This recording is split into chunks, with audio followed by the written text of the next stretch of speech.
ದೇವರಿಗೋಸ್ಕರ ಇಡೀ ದಿವಸ ಉಪವಾಸ ಇದ್ದಂತ ಮಗುವನ್ನು ರಕ್ಕಸರ ತರ ರೇಪ್ ಮಾಡಿ ಅವಳ ಎಡೆ ಭಾಗವನ್ನೆಲ್ಲ ಕಚ್ಚಿ ಪುಡಿ ಮಾಡಿ ಸತ್ತ ಮೇಲೆ ಕೂಡ ರೇಪ್ ಮಾಡಿ ಅವಳ ಮರ್ಮಾಂಗಕ್ಕೆ 6 ಇಂಚು ಮಣ್ಣು ತುಂಬಿ ಸಾಕ್ಷಿ ನಾಶ ಮಾಡ್ಲಿಕ್ಕೆ ಪ್ರಯತ್ನ ಪಟ್ಟಂತ ಬ್ಯಾವರ್ಸಿ ಅತ್ಯಾಚಾರಿಗಳಿಗೆ ಇನ್ನು ಶಿಕ್ಷೆ ಆಗ್ಲಿಕ್ಕಿಲ್ವಾ? ಎಲ್ಲ ರಂಗದ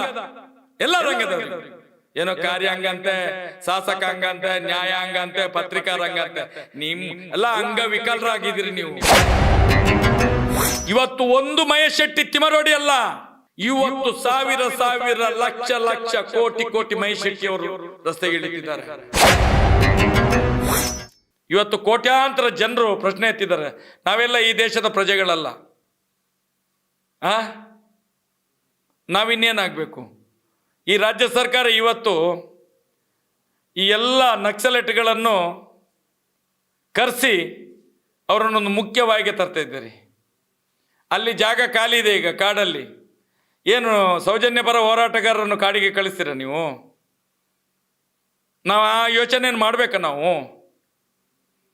ನೀವು ಹೇಳಿ, ಈ ದೇಶದ ಈ ರಾಜ್ಯದ ಕಾನೂನು ಒಂದು ಇತಿಹಾಸವನ್ನು ಸೃಷ್ಟಿ ಮಾಡಿ ನೀವು ನಕ್ಸಲೇಟ್ ಆಗಿ ಇನ್ನು ಮುಂದಕ್ಕೆ ಅಂತೇಳಿ ಅದನ್ನು ಬೇಕಾದ್ರೆ ಮಾಡಿ ತೋರಿಸ್ತೇವೆ. ಈ ನ್ಯಾಯಕ್ಕೋಸ್ಕರ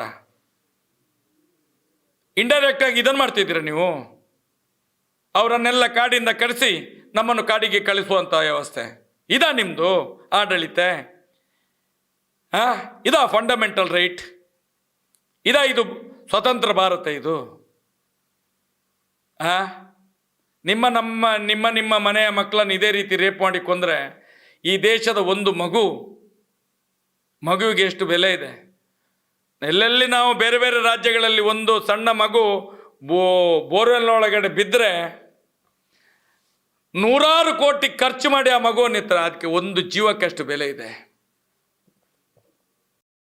ಅನ್ನುವಂಥ ಒಂದು ಪವಿತ್ರ ಕ್ಷೇತ್ರದಲ್ಲಿ, ಪವಿತ್ರ ಜಾಗದಲ್ಲಿ, ಪೀಠದಲ್ಲಿ, ನ್ಯಾಯಪೀಠದಲ್ಲಿ 17 ವರ್ಷದ ಒಂದು ದೇವರಿಗೋಸ್ಕರ ಇಡೀ ದಿವಸ ಉಪವಾಸ ಇದ್ದಂಥ ಮಗುವನ್ನು ರಕ್ಕಸರ ತರ ರೇಪ್ ಮಾಡಿ ಅವಳ ಎಡೆ ಭಾಗವನ್ನೆಲ್ಲ ಕಚ್ಚಿ ಪುಡಿ ಮಾಡಿ ಸತ್ತ ಮೇಲೆ ಕೂಡ ರೇಪ್ ಮಾಡಿ ಅವಳ ಮರ್ಮಾಂಗಕ್ಕೆ 6 ಇಂಚು ಮಣ್ಣು ತುಂಬಿ ಸಾಕ್ಷಿ ನಾಶ ಮಾಡಲಿಕ್ಕೆ ಪ್ರಯತ್ನ ಪಟ್ಟಂತ ಬ್ಯಾವರ್ಸಿ ಅತ್ಯಾಚಾರಿಗಳಿಗೆ ಇನ್ನು ಶಿಕ್ಷೆ ಆಗ್ಲಿಕ್ಕಿಲ್ವಾ ಈ ದೇಶದಲ್ಲಿ? ಏನು ಕಾರ್ಯಾಂಗದ ವ್ಯವಸ್ಥೆಯಲ್ಲಿರುವ ಮನೆಯ ಹೆಣ್ಮಕ್ಕಳನ್ನು ಇದೇ ರೀತಿ ಅತ್ಯಾಚಾರ ಮಾಡಿ ಇದೇ ಅತ್ಯಾಚಾರಿಗಳು ಕೊಲೆ ಮಾಡಬೇಕಾ? ಆದೇಶ ಮಾಡಿ ಅತ್ಯಾಚಾರಿಗಳಿಗೆ, ನಿಮಗೆ ಶಿಕ್ಷೆ ಕೊಡ್ತೇವೆ ಅತ್ಯಾಚಾರಿಗಳೇ, ಸೌಜನ್ಯನನ್ನು ರೇಪ್ ಮಾಡಿದ ಅತ್ಯಾಚಾರಿಗೆ ನಿಮಗೆ ಶಿಕ್ಷೆ ಕೊಡ್ತೇವೆ, ನಮ್ಮ ಮನೆ ಹೆಣ್ಮಕ್ಕಳನ್ನು ಅತ್ಯಾಚಾರ ಮಾಡಿ ಇದೇ ರೀತಿ ಅಂತೇಳಿ ಮಾಡಿ ಕ್ವಶನ್ ಮಾಡಿ. ಹಾಗಾದರೆ ನಾವು ಕೇಳೋದಿಲ್ಲ, ನಾವು ಯಾರ ಹೆಸರು ತೆಗೆಯುವುದಿಲ್ಲ, ಅತ್ಯಾಚಾರಿಗಳು ನಾವು ಹೆಸರು ತೆಗೆಯುವುದಿಲ್ಲ. ಹಾಗಾದರೆ ಒಂದು ಹೇಳ್ತೇನೆ, ಪಾಪಿ ಈ ಏನು ಕಾರ್ಯಾಂಗದ ವ್ಯವಸ್ಥೆಗೆ ಹೇಳ್ತೇನೆ, ಎಲ್ಲ ರಂಗದವರಿಗೂ, ಏನೋ ಕಾರ್ಯಾಂಗ ಅಂತೆ, ಶಾಸಕಾಂಗ ಅಂತೆ, ನ್ಯಾಯಾಂಗ ಅಂತೆ, ಪತ್ರಿಕಾ ರಂಗ ಅಂತೆ, ಎಲ್ಲ ಅಂಗವಿಕಲರಾಗಿದ್ದೀರಿ ನೀವು, ಎಲ್ಲ ವಿಕಲಚೇತನರು ನೀವೆಲ್ಲ. ಈಗ ನಮ್ಮನ್ನು ಎಲ್ಲ ಕಡೆಯಿಂದಲೂ ಹಿಡಿದು ನಮ್ಮನ್ನು ಅಂಗವಿಕಲ ಮಾಡಲಿಕ್ಕೆ ನೋಡ್ತಾ ಇದ್ದೀರಿ, ನ್ಯಾಯ ಬೇಡುವವರನ್ನು. ಇವತ್ತು ಒಂದು ಮಹೇಶ್ ಶೆಟ್ಟಿ ತಿಮರೋಡಿ ಅಲ್ಲ, ಇವತ್ತು ಸಾವಿರ ಲಕ್ಷ ಕೋಟಿ ಮಹೇಶ್ ಶೆಟ್ಟಿ ಅವರು ರಸ್ತೆಗೆ ಇಳಿತಿದ್ದಾರೆ. ಎಚ್ಚರಿಕೆ ಇರಲಿ. ಮುಂದಿನ ದಿನಗಳಲ್ಲಿ ಜನಗಳು ಎದ್ದು ಕ್ರಾಂತಿಯಾದರೆ, ದಂಗೆಯಾದರೆ, ದೊಂಬಿಯಾದರೆ ಇದಕ್ಕೆ ಕಾರಣ ನಮ್ಮನ್ನು ಆಳುವಂಥ ಇದೇ ಸರ್ಕಾರ, ಇದೇ ಕಾನೂನಿನ ವ್ಯವಸ್ಥೆ, ಇದೇ ನಮ್ಮನ್ನು ಆಳುವಂಥ ಈ ಏನು ಪತ್ರಿಕಾ ರಂಗ ಇರ್ಬೋದು, 4 ರಂಗಗಳಿದ್ದಾವಲ್ಲ, ಏನೋ 4 ಸ್ತಂಭಗಳು, ಎಲ್ಲ ಗೆದ್ದಲು ಹುಳ ಗಿಳ ತಿಂದು ಹೋದಂಥ ಸ್ತಂಭಗಳಿದೆಲ್ಲ. ನೀವು ಮಾಡಿ, ನಮಗೆ ಸಹನೆ ಇಲ್ಲ, ಇನ್ನು ನಮ್ಮ ಸಹನೆ ಕಟ್ಟೆ ಒಡೆದೋಗಿದೆ. ಸಹನೆಯ ಕಟ್ಟೆ ಒಡೆದೋಗಿದೆ. ಒಬ್ಬ ಮುಸ್ಲಿಂ ಯುವಕ ಒಂದು ಯೂಟ್ಯೂಬಲ್ಲಿ ಬಿಟ್ಟರೆ ಹಿಂದೂ ಮುಸ್ಲಿಂ ಅಂತ ಹೇಳಿ ದಂಗೆ ಮಾಡಿಸಿ ಸೌಜನ್ಯನ ಹೋರಾಟವನ್ನು ಹತ್ತಿಕ್ಲೇ ನೋಡ್ತೀರಿ. ಪೊಲೀಸ್ ಇಲಾಖೆಯವರೇ, ನಾಚಿಗೆ ಆಗಬೇಕು.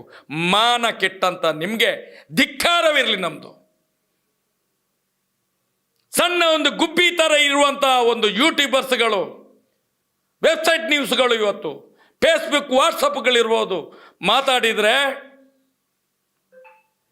ಯೋಗ್ಯತೆ ಇಲ್ಲದ ಸ್ಯಾಟಲೈಟ್ ಚಾನಲ್ಗಳು, ಸತ್ಯದ ಕಣ್ಣು ತೆರೆಸುವಂಥ, ಸತ್ಯದ ದೀಪವನ್ನು ಬೆಳಗುವಂಥ ಯೂಟ್ಯೂಬ್ ಚಾನಲ್, ಇದು ಸ್ಯಾಟಲೈಟ್ ಚಾನಲ್ಗಳು ಇವತ್ತು ಏನು ಮಾಡ್ತಾ ಇದ್ದೀರಿ ನೀವು? ಇಡೀ ಸೌಜನ್ಯದ ಅತ್ಯಾಚಾರದ ಕೇಸು ನಡೀಲಿಲ್ಲ ಅಂತ ಹೇಳಿ ಬಿಂಬಿಸ್ತಾ ಇದ್ದೀರಲ್ಲ ನೀವು, ಮೌನಕ್ಕೆ ಶರಣಾಗ್ತಿದ್ದೀರಲ್ಲ. ಹಾಗಾದರೆ ಏನು ಇದಕ್ಕೆ ಉತ್ತರ? ಏನು ನಿಮ್ಮದು ಉತ್ತರ? ಏನು ನಿಮ್ಮ ಮಾಧ್ಯಮ? ಏನು ಅಂತ ಕೇಳಬೇಕಲ್ಲ ನಾವು. ಈ ನೋವು ನಮ್ಮ ಹತ್ರ ಇದೆ. ಈಗಲಾದರೂ ಇನ್ನು ಮುಂದೆ ಆದರೂ ಆ ಅಣ್ಣಪ್ಪ ಮಂಜುನಾಥನ ಶಾಪ ಕಟ್ಕೊಳ್ಬೇಡಿ, ದಯವಿಟ್ಟು ಹೇಳ್ತೇನೆ. ಸೌಜನ್ಯಳೇ ನಿಮ್ಮನ್ನು ಮಹಾಕಾಳಿಯ ಸ್ವರೂಪದಲ್ಲಿ ನಿಮ್ಮ ರಕ್ತ ಕುಡಿದು ಬಿಡ್ತಾಳೆ. ಯಾರು ಅತ್ಯಾಚಾರಿಗಳ ಜೊತೆ ಸೇರ್ತೀರ ಎಲ್ಲರನ್ನು, ಇದೇ ಧರ್ಮಸ್ಥಾಪನೆ. ನಾನು ಮಾತ್ರ ಹೇಳ್ತೇನೆ, ಧರ್ಮಸ್ಥಳದಲ್ಲಿ ಧರ್ಮಸ್ಥಾಪನೆ ಆಗಿಯೇ ಸಿದ್ಧ. ಆದಷ್ಟು ಬೇಗ